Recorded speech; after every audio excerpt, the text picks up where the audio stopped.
Donc là, on va essayer de mesurer la radioactivité ambiante.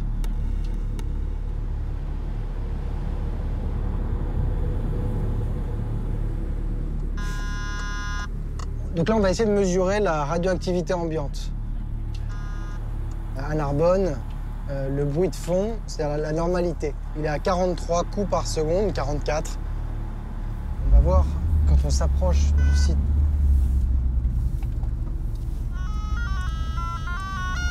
On est 3 fois au-dessus, là.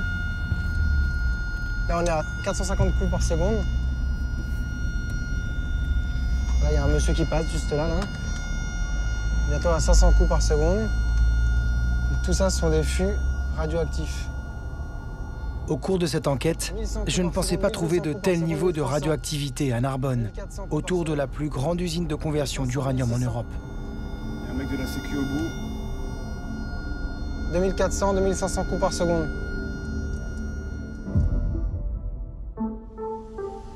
Alimenté par l'uranium provenant notamment d'Afrique, ce site rejette des dizaines de milliers de tonnes de déchets, à 3 km du centre-ville de Narbonne. Des citoyens dénoncent les pollutions de l'usine. Regardez l'état des installations. Mais ils peinent à mobiliser. De l'uranium comme on aime, rien de tel pour la santé. Et on dit merci qui? Orano! Orano!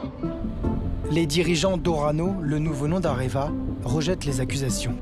Je suis très clair sur le sujet. Il n'y a aucun impact environnemental autour du site. Pour vérifier, aux côtés des habitants, nous allons enquêter et rechercher une potentielle contamination à l'uranium. Pendant un an, nous allons réaliser des dizaines de prélèvements pour les faire analyser dans un laboratoire indépendant.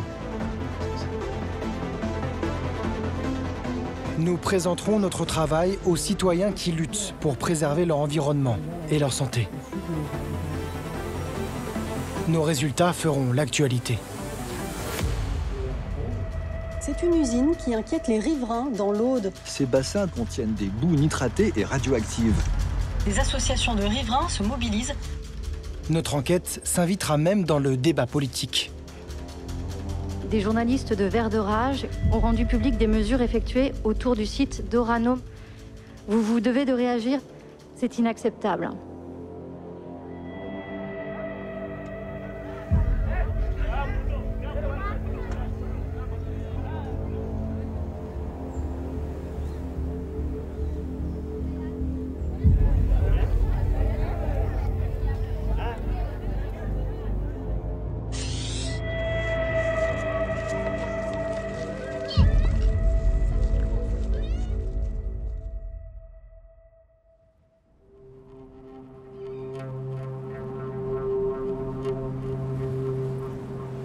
Tout a commencé dans le désert du Niger.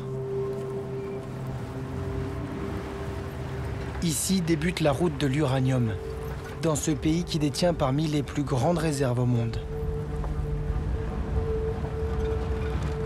La zone est interdite aux étrangers.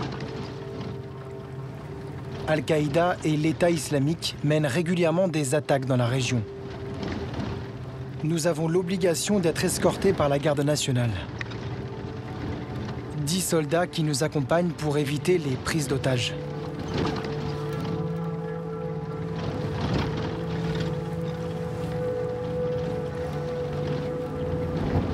Le caméraman et moi devons nous couvrir pour rester le plus discret possible. Après 3 jours de voyage, nous arrivons enfin à Arlit.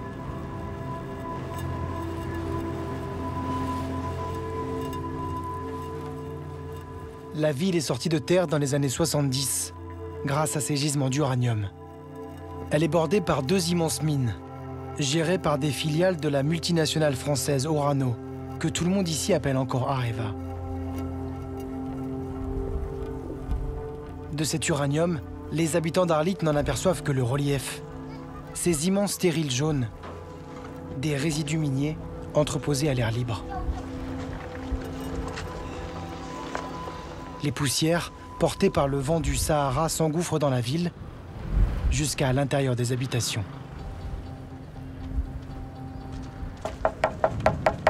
comme chez Al-Mustafa Al-Hassen. Bonjour. Soyez les bienvenus. Et merci beaucoup. Il habite ici avec sa famille depuis 50 ans. C'est toute la famille Al-Hassen. Ça, c'est mon épouse. D'accord. Et ça, c'est ma petite fille. Enchanté. À l'origine, c'est une région d'éleveurs. Mais avec l'arrivée, si vous voulez, des usines, on a chassé les animaux en même temps que les éleveurs, quoi. On a fait ce qu'on veut pour prendre de l'uranium, point barre. On n'a pas tenu compte de la présence de la population et rien du tout. Donc c'est l'uranium qui intéresse les gens. Ce que vont devenir les populations, on s'en fout.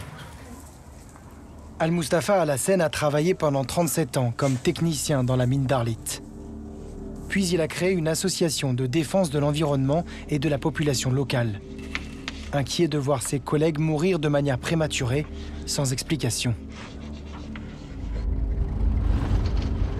Il veut nous montrer les montagnes de déchets de son ancienne usine qui pollueraient la zone.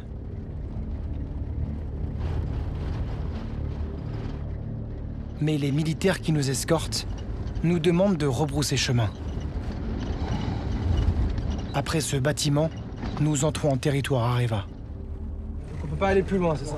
On ne peut pas aller plus loin parce que Areva a, si vous voulez, a clôturé son périmètre. Et son périmètre est soumis à une autorisation. On ne peut pas approcher plus loin. Malgré nos nombreuses demandes, Areva a refusé de nous recevoir. Pourquoi un tel silence?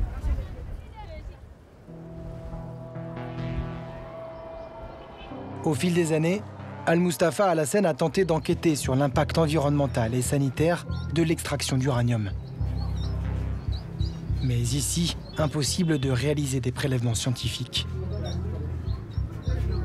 D'abord, il faut vous dire qu'il n'existe pas un laboratoire au Niger pour analyser l'uranium.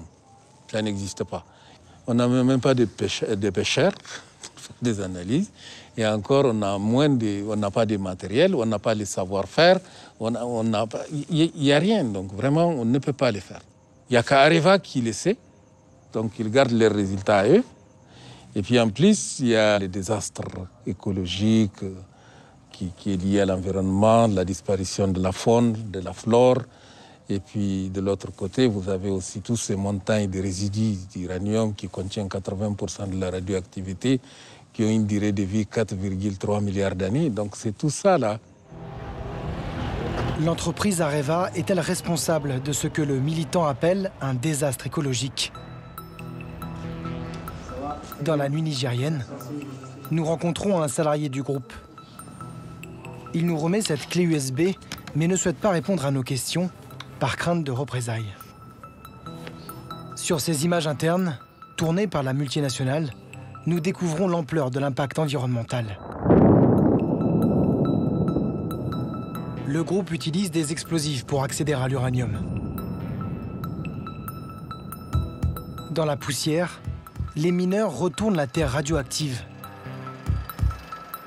pour obtenir cette pâte, appelée le yellow cake, un concentré d'uranium. Orano en produit 2500 tonnes par an au Niger. Cette opération nécessite un lourd procédé chimique et engendre des résidus à perte de vue. Les montagnes du bout de la ville n'ont rien de naturel. Ce sont 35 millions de tonnes de déchets toxiques entreposés à l'air libre. Pour mesurer les potentielles retombées de poussière radioactive sur la population, nous sommes venus avec un matériel spécial, un appareil qui mesure la radioactivité. Bonjour Martin Boudou, ça va? Pour nous aider à le manipuler, Bruno Charéron, ingénieur en physique nucléaire à la CRIRAD, la seule association indépendante française qui travaille sur la radioactivité. On vient d'arriver à Arlit, qu'est-ce que vous feriez en premier lieu, vous, si vous étiez ici? Une chose importante à faire, c'est d'utiliser ce type d'appareil qui mesure les radiations de manière extrêmement rapide et sensible pour scanner dans les rues les maisons et voir s'il existe des maisons ou des bâtiments radioactifs à Arlit.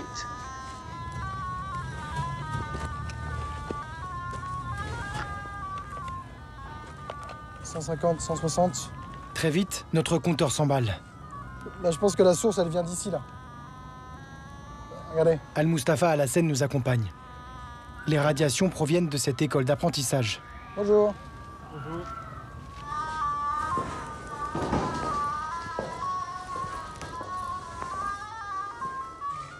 « 1400, 1600, 1700, 2700, 3000 coups par seconde. » Soit 30 fois au-dessus de la radioactivité naturelle. Allez, on y va. Les mesures en coups par seconde donnent une indication en temps réel des radiations. De sol juste là. Les murs de l'école semblent irradiés. Nous appliquons les conseils du professeur Charéron. Si le compteur s'affole, c'est important, si possible, de prélever les matériaux solides qui sont à l'origine de cet affolement, les fragments de murs, les échantillons de sol, pour bien vérifier en laboratoire de quelle substance radioactive il s'agit. Arlit, ça c'est la terre, école. Une personne qui resterait ici 1h30 par jour dépasserait largement les doses maximales de radioactivité recommandées par année. Nous continuons de passer la ville au peigne fin, toujours sous bonne garde. Nous n'avons pas le droit de nous arrêter plus de 10 minutes. Les risques que nous soyons repérés par des informateurs de groupes terroristes seraient trop importants.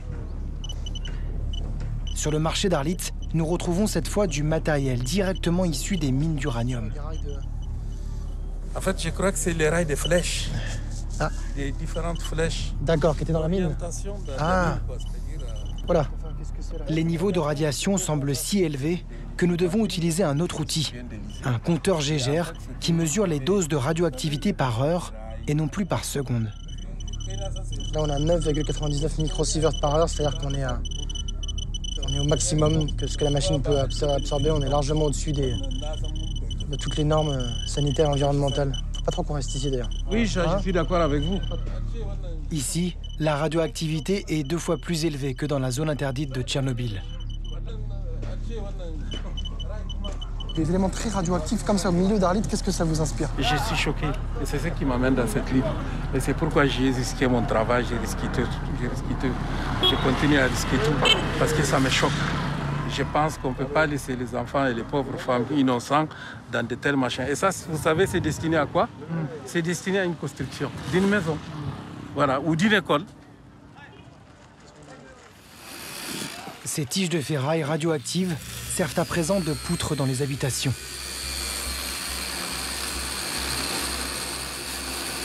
Dans la ville, on les voit dépasser des toits. La poussière n'est plus le seul danger. La pollution est aussi à la maison. Comme chez Monsieur Diallo, où la radioactivité dépasse de 27 fois la normale. Ou dans la famille Abaya. Ici, c'est 13 fois au-dessus.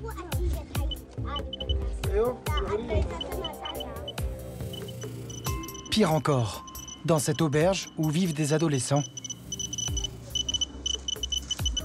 5,20.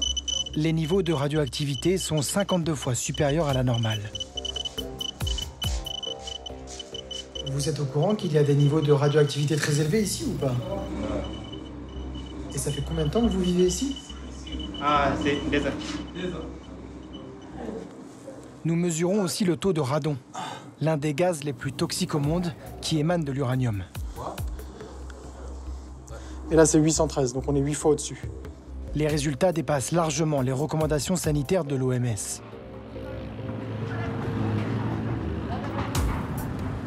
Révolté par nos découvertes, Al-Mustafa Alassane veut agir vite. Il réunit avec son association des habitants d'Arlit qui, comme lui, ont travaillé dans les mines d'uranium.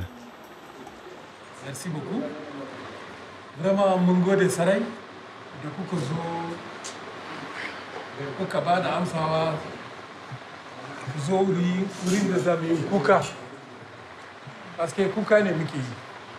Mine Kuka, c'est-à-dire, Wansune Sukazo, Sukadoki, Uranium, non, Suni Areva, ce qui est amfani de chi mu kuma suka bar mu da gubba da rashin lahiya da talauci da rashin magani da yan sauransu. Cikin ku masu wannan kuka su doki magana su gaya ma wannan mutane da suka zo nan don saboda magana mu duniya kowa ta san da ita. Qui parmi vous est malade aujourd'hui?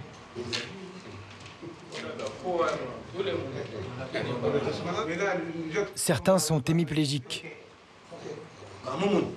D'autres souffrent de maladies chroniques. Qui estime que c'est à cause d'Areva que vous êtes malade, ici? Officiellement pourtant, ici, aucun habitant ni aucun salarié d'Areva n'a jamais été reconnu malade à cause de la radioactivité. Le seul qu'il ait été, c'est un salarié français qui n'a passé que 7 ans dans cette ville, quand la plupart de ces hommes vivent et travaillent ici depuis plus de 40 ans. Bref, comment Chine comment journaliste scientifique après les scientifiques médecins nucléaires dominés. On aimerait faire des analyses d'uranium en France dans vos cheveux. Nous débutons avec Al-Mustafa Al-Hassen. Ça, c'est pas un bon coiffeur. Nous indiquons l'âge, l'adresse, la profession. 32 ans. Et depuis combien de temps ils habitent à Arlit? Nous prélevons ensuite les cheveux des familles qui vivent dans des maisons contaminées. Merci, Ibrahim. En tout, 16 échantillons. Nous les envoyons en France avec tous les prélèvements que nous avons réalisés dans la ville.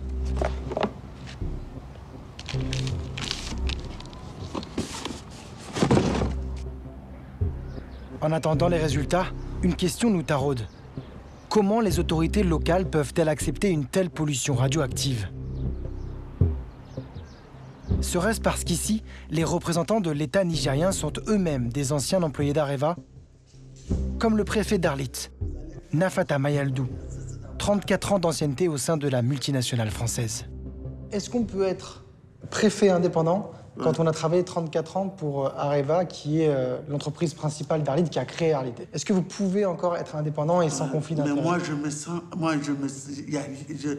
sens rien qui me lie avec Areva aujourd'hui, avec Orano. J'ai travaillé à Orano, j'ai fini mon service, j'ai pris ma retraite, je suis parti.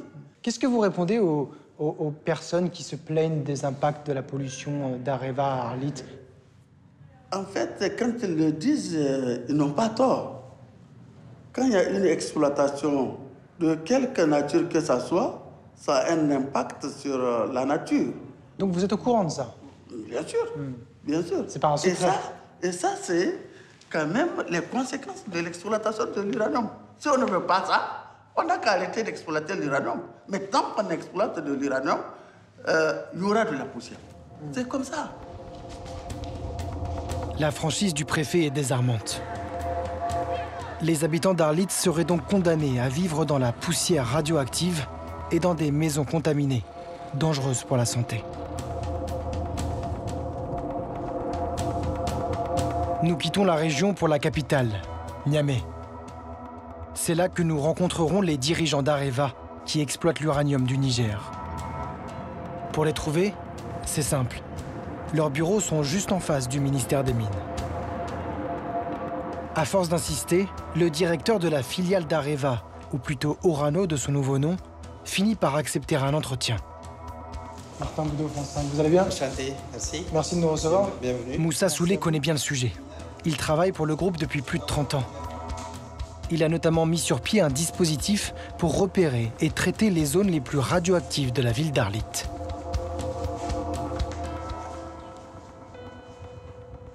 Est-ce que vous considérez qu'il y a eu une bonne gestion des déchets sur le site d'Arlit? Mais absolument, à partir du moment où elle répond à des critères correspondant à des normes internationales, nous n'avons pas d'échappée ou de pic. Nous considérons que ces résultats sont satisfaisants. On a trouvé quelque chose et je voulais vous le montrer. On a trouvé des ferrailles sur le marché qui servent en tant que poutre. Vous voyez, quand on approche ces poutres-là, on augmente assez rapidement Donc là, on va être à 200 et puis on va même monter jusqu'à 4000 coups par seconde, vous voyez. Bon, je vais vous faire, grâce du son qui est un petit peu stressant, comment expliquer qu'on retrouve ces ferrailles-là dans les maisons et sur les marchés d'Arlit? Est-ce que vous reconnaissez votre responsabilité dans cette ferraille? Je ne vous répondrai pas à cette question, je vous dis. Il y a un cadre de travail qui est défini pour traiter la question. Et normalement, la question que vous posez, elle devait avoir été traitée dans ce cadre-là. Ça vous inquiète potentiellement qu'on retrouve ce genre de ferraille chez les gens? Je ne verserai pas dans l'affectif, l'empathie, l'émotion face à une telle situation. Mais c'est plutôt... je m'interrogerai sur qu'est-ce qu'il faut renforcer dans nos mesures pour que cela ne se reproduise pas. Parce que c'est cela qui est la vraie réponse à la question. Pleurer sur cela ne règle pas le problème. Comment expliquer que votre groupe a pu laisser ça comme ça à la portée de chacun? C'est pas que le groupe a laissé ça à la portée de chacun. C'est pas que nous avons ouvert la porte pour donner quelques bennes ou quelques tonnes de matériaux de ce type pour faire de la construction.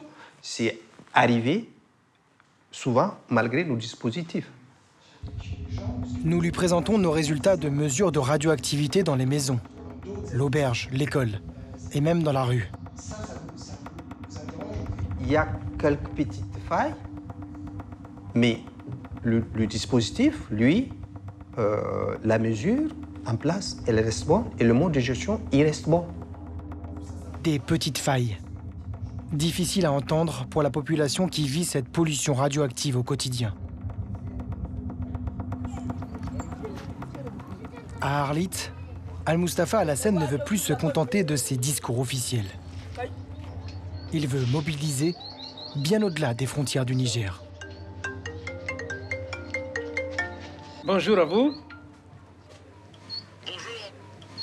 Il est en contact depuis plusieurs mois avec Fabrice Hurtado, un militant de Narbonne en France. C'est dans cette ville qu'Orano reçoit et transforme l'uranium du Niger. Ce n'est plus un problème local, c'est un problème mondial. Et qu'il faut que le monde se réveille pour regarder la réalité en face. On peut pas laisser comme ça les populations du Niger avec les ordures du monde. L'industrie a toujours bien œuvré pour que les choses ne se sachent pas. Donc là maintenant, je pense que si on doit changer, on pourra le faire qu'ensemble, en mettant en commun nos efforts dans nos pays respectifs et ensemble lors de conférences. Il faut vraiment que tout le monde soit au courant de ce qui se passe à la fois chez vous et chez nous. Des pollutions radioactives au Niger et en France. Pour comprendre, il faut suivre la route de l'uranium. Le minerai, une fois mis en fût, traverse toute l'Afrique, jusqu'en Europe et jusqu'à Narbonne, dans l'Aude. Cette usine d'Orano est la porte d'entrée de l'uranium en Europe. Elle réceptionne le minerai du Niger et du monde entier pour le purifier pour les centrales nucléaires. Ce procédé entraîne de nombreux déchets radioactifs stockés dans ces bassins.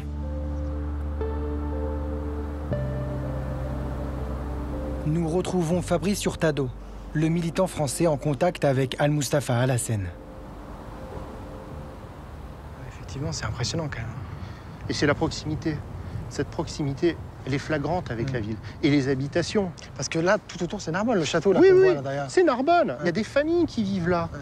Voilà. Et ça se passe à 2 km, 3 km de Narbonne. Moi, j'ai promené avec ma femme, on a promené Laetitia dans sa poussette autour des bassins, quoi. La famille Hurtado habite Narbonne depuis plusieurs générations. Cette ville, Fabrice l'a chérie par-dessus tout. Il affirme que l'usine pollue la zone depuis des années. C'est une décharge à ciel ouvert.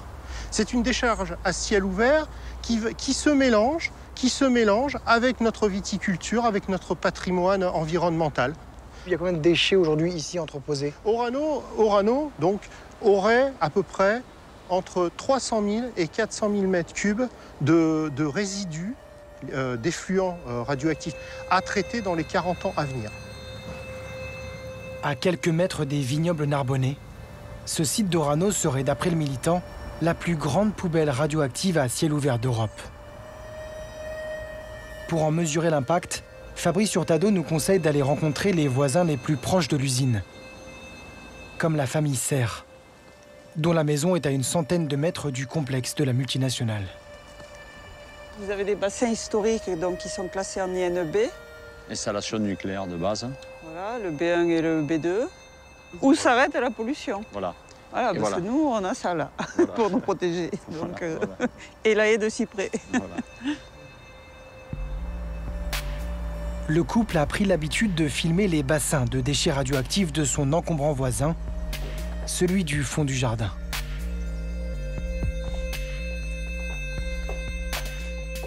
On a pris les images pour justement montrer ce que nous on vit au quotidien. Et comme Narbonne, c'est une ville quand même de vent, et qu'on a de plus en plus des phénomènes de tempêtes, ce genre de choses. Hein. C'est partout pareil d'ailleurs, en France, c'est partout. Hein.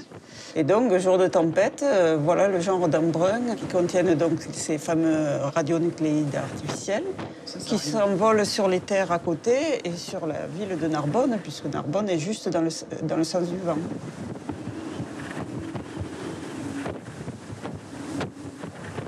Quand vous avez vu ça, Lilian, pour la première fois, les embruns d'une installation classée nucléaire, qu'est-ce que vous vous êtes dit?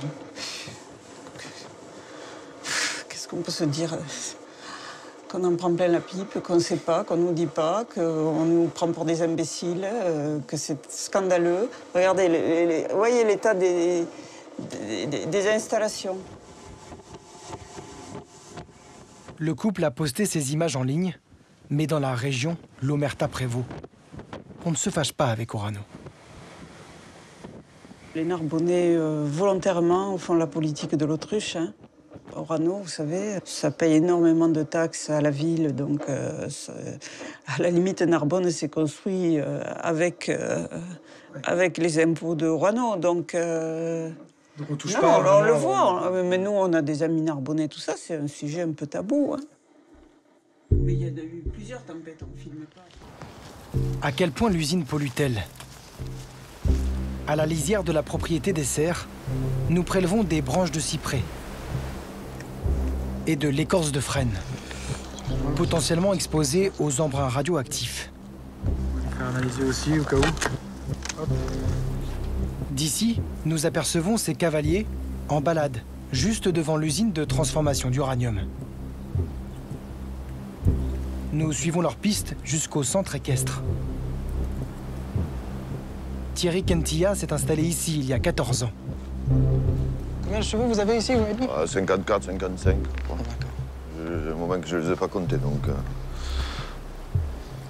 Il y a 4 ans, le groupe Orano a racheté les terres agricoles qui séparent sa ferme équestre de l'usine. Depuis, la multinationale a déclassé ces parcelles. Elles ne sont plus cultivables. Tout ça, c'est déclassé maintenant. Alors que c'était du blé, quoi. En fait, c'est la limite de leur terrain. Ils ont dit, sur cette partie-là, on ne cultive pas. Mais ils nous ont jamais dit à nous de ne pas cultiver. Non, nous, on peut cultiver, mais eux, sur leur terrain, ils ne peuvent pas. C'est quand même un peu bizarre. C'est quand même un peu inquiétant aussi, parce qu'ils doivent savoir pourquoi ils disent ça, quand même. Donc, que je comprenne bien, jusqu'ici, on ne peut pas cultiver, c'est les terrains d'Orano. Voilà. Et après, c'est chez vous. Et là, vous faites ce que vous voulez. Vous exactement, puisque moi... En tout cas, on vous a jamais rien dit. Ben non. Si c'était interdit, il faudrait qu'ils me le disent. À ce moment-là, j'enlève les chevaux, j'enlève tout. Hein. C'est logique. Hein. Je ne vais pas rester si c'est dangereux. Quoi. Et je leur ai demandé, je leur ai envoyé un email et tout, ils m'ont jamais répondu. Le groupe Orano a racheté 4 terrains qui entourent son usine. Pourquoi? Et si c'était à cause de la pollution? Nous entrons en territoire Orano pour prélever un échantillon du sol de la parcelle désormais non cultivable. Je vais creuser encore plus loin.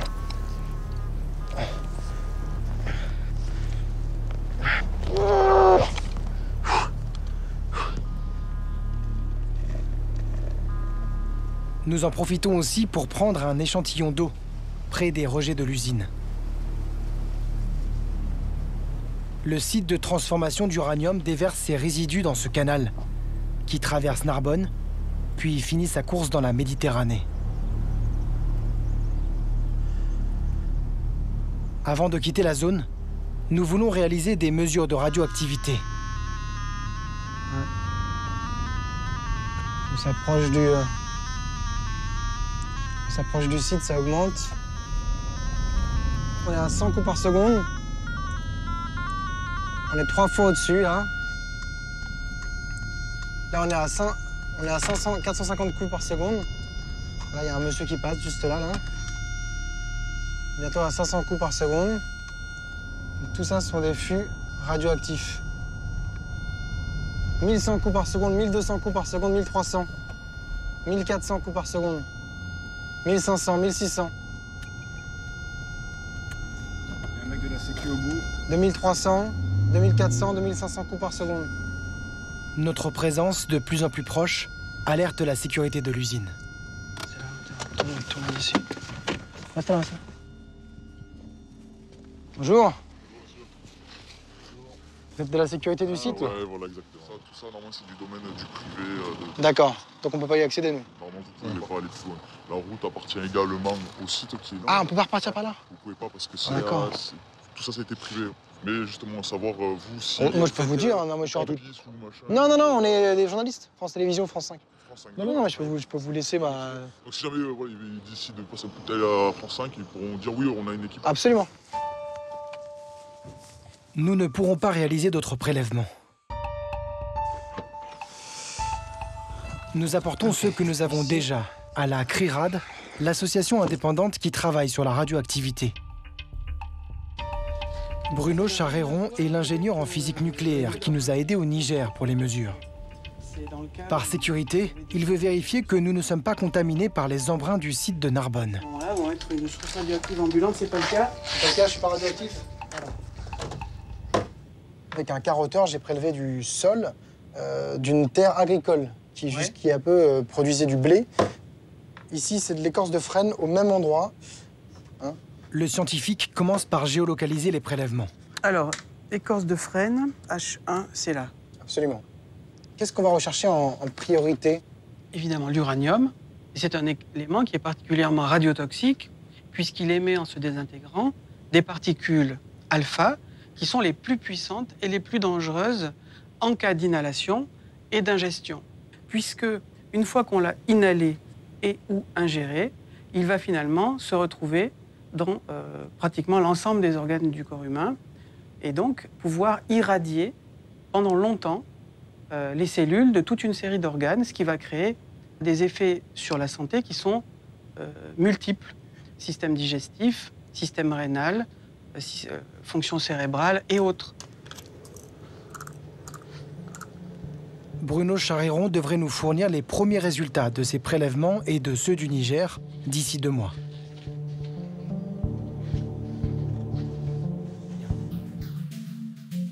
Deux mois plus tard, nous les recevons. Dans les anciens sols agricoles qui longent l'usine, ceux rachetés par Orano, on retrouve 2 fois plus d'uranium que la normale. Dans l'écorce de frêne du jardin des voisins, il y a 23 fois plus d'uranium que dans les frênes non exposées de la région. Dans l'une des nappes phréatiques sous le site, des résultats d'analyse d'eau montrent des dépassements en uranium, jusqu'à 138 fois au-dessus des niveaux naturels. Enfin, pour rappel, à la bordure du complexe, les niveaux de radioactivité dépassent de 50 fois la radioactivité ambiante. L'impact environnemental de cette usine a-t-il des conséquences sanitaires? Le groupe Orano accepte de nous ouvrir les portes de son usine. Nous devons nous équiper d'un matériel spécial. Un dosimètre accroché à notre gilet pour mesurer l'exposition à la radioactivité. À la fin de la visite, on notera l'exposition qu'il y a sur votre dosimètre. Okay. On vous demandera de re-signer là à l'issue de la visite. Très bien. La cagoule. Le groupe nous fournit aussi ce qu'ils appellent la cagoule, un masque à gaz en cas d'accident. Le danger. Ici, l'usine d'Orano réceptionne les concentrés d'uranium pour les purifier, grâce à un procédé chimique à base d'acide fluorhydrique, d'acide nitrique et d'ammoniac. C'est la dernière étape pour transformer l'uranium en combustible pour les centrales nucléaires. Allez, go. Le directeur du site, Stéphane Jolivet, tient à nous montrer la zone de stockage des fûts d'uranium. L'ordre et le rangement, c'est des points importants en termes de rigueur. Les fûts sont classés par couleur. Australie, Namibie, Ouzbékistan, Kazakhstan, Afrique du Sud et Niger. Là, on repart sur des productions qui sont supérieures à 10 000 tonnes par an l'année prochaine et qui vont monter crescendo jusqu'à 13 000, 14 000 tonnes.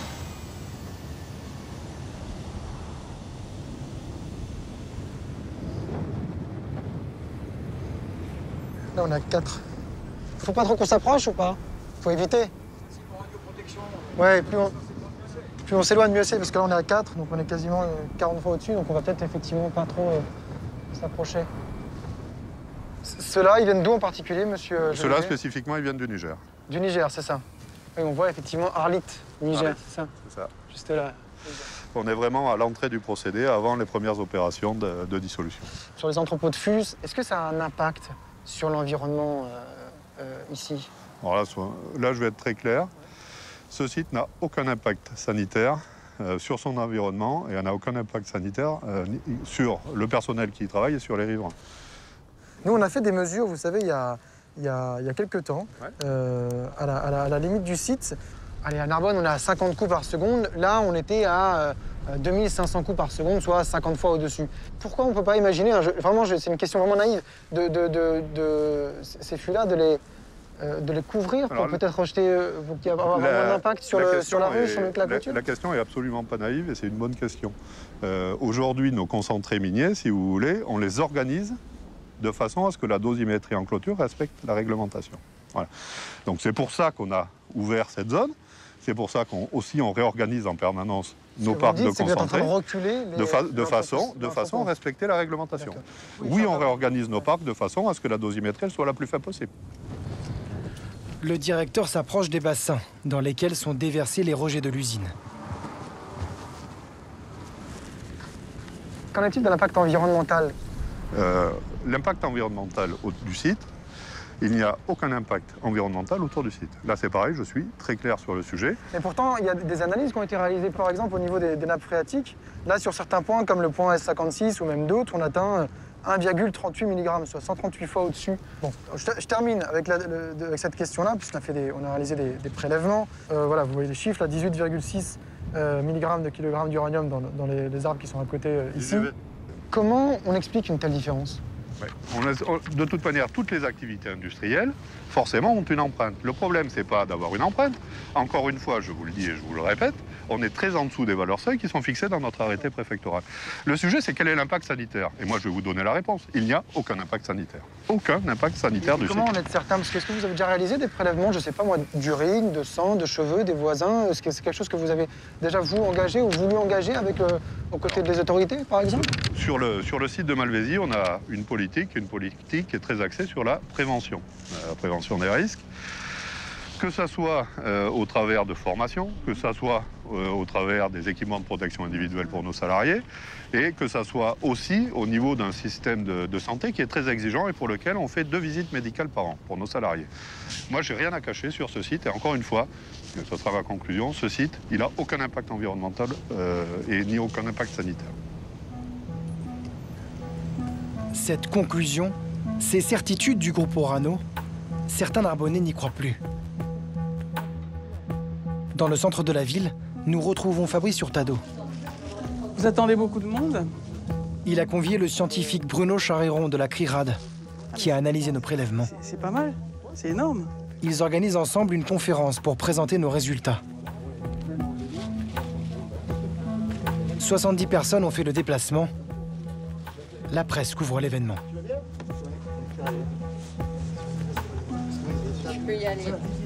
Bonsoir mesdames, bonsoir messieurs. Merci d'être venus. Nous avons ce soir le plaisir d'accueillir Bruno Charéron de la CRIRAD, directeur du laboratoire de la CRIRAD. The scientist presents the analysis of our samples taken in Narbonne. Donc les dernières analyses qui ont pu être faites dans le cadre de l'enquête de Martin Boudot ont confirmé, oui, ce site a bien eu et a toujours un impact sur l'environnement. Et dans la mesure où toute dose de radiation augmente les risques, il a forcément un impact sur la santé. Et il faut que tout le monde mette la pression pour que l'entreprise améliore son exploitation et baisse l'impact pour les travailleurs et pour les riverains. Merci Bruno. Donc, on sait très bien qu'en face, il y a un mur. Alors notre technique, c'est si on ne peut pas monter au-dessus du mur, il va falloir le contourner, mais il est vraiment urgent de réagir parce qu'après, il sera trop tard. Il n'y aura plus de tourisme, il n'y aura plus de viticulture. C'est tout un pan de l'économie locale qui va s'écrouler. Fabrice Hurtado profite de l'attention du public et des médias pour parler aussi du combat d'Al-Mustafa Alassane au Niger. Al-Mustafa, bonsoir, c'est Fabrice. Oui, bonsoir Patrice. Alors, donc, les contaminations, bon, d'abord, il y a des gens qui sont contaminés parce qu'ils ont bu de l'eau contaminée. Et puis, ça ajoute les retombées atmosphériques qui tombent sur la population et la ville d'Arlit, bien sûr, contaminent les gens. Vous, quand vous essayez de vous tourner vers l'industriel, vous avez droit à quoi? Qu'est-ce qu'on vous oppose? Quel est le traitement qui est fait aux populations sur place? En fait, d'abord, il faut dire qu'il n'y a pas de dialogue entre la population et Areva. Les populations, elles sont tout simplement victimes, mais il n'y a pas de dialogue vers la population. Donc, voilà, la lutte continue, quoi. Merci à vous, Al-Mustafa. Le message, il est passé. Et à Narbonne, on ne vous oubliera pas. Nos révélations sont reprises par la presse. C'est une usine qui inquiète les riverains dans l'Aude. Le site industriel Orano Malvézy qui transforme de l'uranium naturel. Ces bassins deviennent de plus en plus encombrants. Ils contiennent des boues nitratées et radioactives. Les associations de riverains se mobilisent.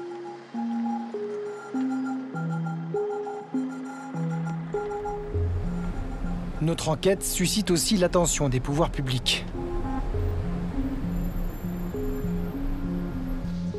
C'est ici l'IRSN. L'IRSN, c'est l'Institut de radioprotection et de sûreté nucléaire. Bonjour, merci de nous recevoir. Bonjour. Monsieur Renaud. Bienvenue Merci à vous. À l'IRSN. Dans cet établissement public, les ingénieurs analysent chaque année 14 000 échantillons prélevés dans toute la France. Des fruits, des légumes, de la terre, de l'air, pour surveiller la radioactivité.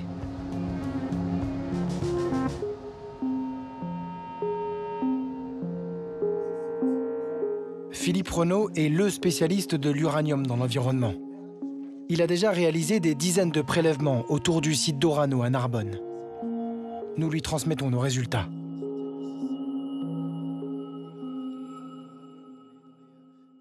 Je suis bien content de le découvrir.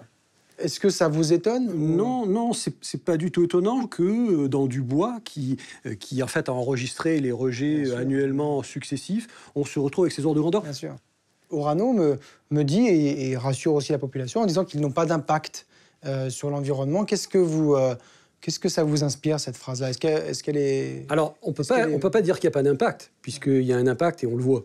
L'influence de ces rejets atmosphériques d'uranium est clairement visible, puisque quand on se trouve ici au niveau de la clôture, dans des herbages, dans des aiguilles de cyprès, dans du blé, on est à des activités qui sont 10 à 100 fois supérieures à ce qu'on devrait trouver hors influence du site. Donc, dire que quand on a un niveau d'uranium dans l'air qui est 100 fois au-dessus de la normale, dire qu'il n'y a pas d'impact, c'est pas possible. Le site même fait partie des 3 sites nucléaires qui occasionnent les doses les plus élevées à la population locale. Mais d'un autre côté, que les conséquences sur leur santé, elles sont infimes. Philippe Renaud a toutefois décidé de réaliser de nouveaux prélèvements chez les Narbonnais les plus proches du site d'Orano, pour mieux mesurer un éventuel risque sanitaire.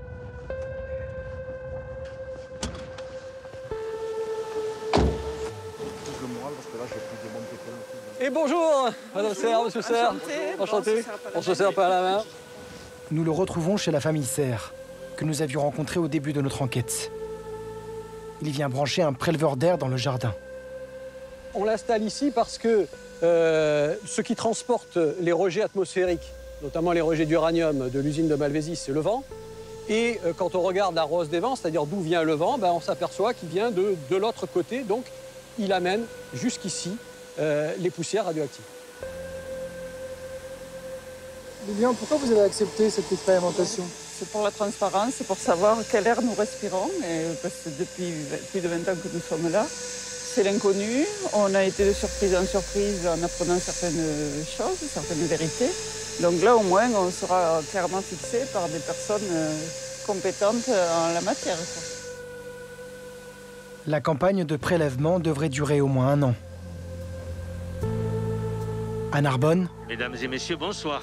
Des élus s'emparent de notre travail pour interpeller le maire sur l'impact de l'usine Orano sur la ville. En octobre dernier, des journalistes de Vert de Rage, une série documentaire diffusée sur France 5, ont rendu publiques des mesures effectuées autour du site d'Orano. Leur étude a permis de pointer une pollution de l'environnement, y compris dans une zone habitée. C'est inacceptable. Vous devez de réagir sur le cas des pollutions industrielles. Je partage votre sentiment sur l'absence totale de transparence, mais en même temps, nous n'avons malheureusement aucun levier pour pouvoir être au sein d'Orano pour leur exiger quelques analyses, quelques expertises ou quelques communications de documents. Dans la région, des citoyens veulent intensifier leur action. Fabrice Hurtado et d'autres militants ont à nouveau contacté Bruno Charéron de la CRIRAD. Les personnes qui ont un compteur GGR, est-ce que vous pouvez lever la main? Ils procèdent à de nouvelles mesures autour du site de transformation d'uranium. 209, 206, dans les 200. En créant ce réseau de surveillance, ça va pouvoir aussi montrer à l'industriel qu'il va peut-être pas pouvoir faire ce qu'il veut dorénavant. Et c'est pas dans le cadre d'une menace, c'est juste parce que notre santé nous appartient. Aujourd'hui est un vrai changement. Les premiers résultats de cette surveillance citoyenne sont attendus dans les prochains mois. Au terme de notre enquête, dans un cabinet d'avocats parisien, nous retrouvons par téléphone Al-Mustafa Al-Hassen, le lanceur d'alerte nigérien. Oui, bonjour Al-Mustafa. Bonjour à vous, comment ça va? Il a reçu les résultats de prélèvement de cheveux que nous avions réalisés ensemble et s'apprête à déposer une plainte inédite. Les analyses montrent une importante exposition à l'uranium, chez les anciens travailleurs de la mine, mais aussi chez les habitants de la ville. Il a transmis toutes ces données scientifiques à Maître Legal, avocate spécialisée en droit pénal de l'environnement. Et donc, du coup, maintenant, c'est le combat judiciaire qui va commencer. Ok, voilà, du courage encore une fois de plus. Bon, nous souhaitons que ça va aboutir quand même à quelque chose. Pour la première fois en France, 27 Nigériens déposent plainte contre X pour homicide et blessures involontaires liées à l'extraction d'uranium.